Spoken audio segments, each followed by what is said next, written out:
अब acid test ratio को पढ़ने से पहले, क्लोज रेशियो पढ़ने से पहले मैं आपसे पूछता हूँ, आप बताना करंट एसेट कौन कौन से होते हैं। आप बोलेंगे sir closing stock, trade receivable, cash at bank और कैश इन हैंड। अब मुझे एक बात बताओ, इन चारों में से सबसे ज्यादा कैश में कन्वर्ट होने में कौन सा टाइम लेता है? तो आप कहोगे closing stock. Is that right? क्योंकि क्लोजिंग स्टॉक को पहले आप बेचेंगे, वो बनेगा क्या? ट्रेड रिसीवेबल, और ट्रेड रिसीवेबल से वो बनता है कैश, बराबर? ऐसा ही है ना? क्लोजिंग स्टॉक पहले बिकेगा उधार पे, वो ट्रेड रिसीवेबल बनेगा, और ट्रेड रिसीवेबल से वो कैश बनेगा।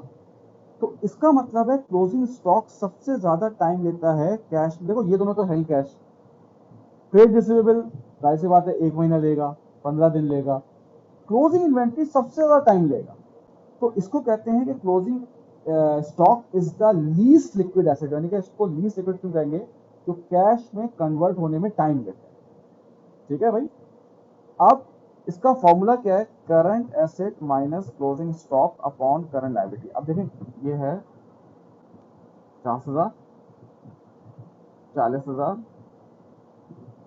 10,000 और 20,000, और आपकी करंट लायबिलिटी है समझ लें 70,000 या 90,000 का। सही है, करंट लायबिलिटी आपकी 90,000 है। अब करंट एसेट कितने टोटल मिला के देखें? 50, 40, 90, 1,20,000। तो 1,20,000 में से मैंने क्लोजिंग इन्वेंट्री माइनस की, करंट लायबिलिटी मैंने आपसे क्या बोला था भाई? 90,000 का। आंसर क्या आ रहा है भाई? 70,000 अपॉन 2 1। अब मैं बताता हूँ उसका, बताता क्या 70 अपॉन 90। इसका मतलब है हर 1 रुपए की लायबिलिटी के अगेंस्ट आपके पास 0.77 के कोई एसेट मौजूद है जो जल्दी कन्वर्ट हो जाएंगे कैश में। एक तो ये तरीका होता है इसको बताने का, और दूसरा तरीका ये होता है कि क्या कंपनी स्टॉक को बेचे बगैर अपनी लायबिलिटी पे ऑफ कर सकती है या नहीं कर सकती। ये देखो, क्या इस सिनेरियो में कंपनी स्टॉक को बेचे बगैर अपनी लायबिलिटी पे ऑफ कर सकती है? जी नहीं कर सकती, क्योंकि उसको 1 रुपए की अगर लायबिलिटी पे ऑफ करनी है तो उसके पास 0.77 की तो कोई एसेट मौजूद है, ये फौरन बिक के पे ऑफ हो जाएगा। लेकिन जो बाकी है वो आप पे ऑफ नहीं कर सकते। इसका मतलब है कंपनी स्टॉक को बेचे बगैर अपनी लायबिलिटी पे ऑफ नहीं कर सकती। इसका आइडियली रेशियो होता है 1:1।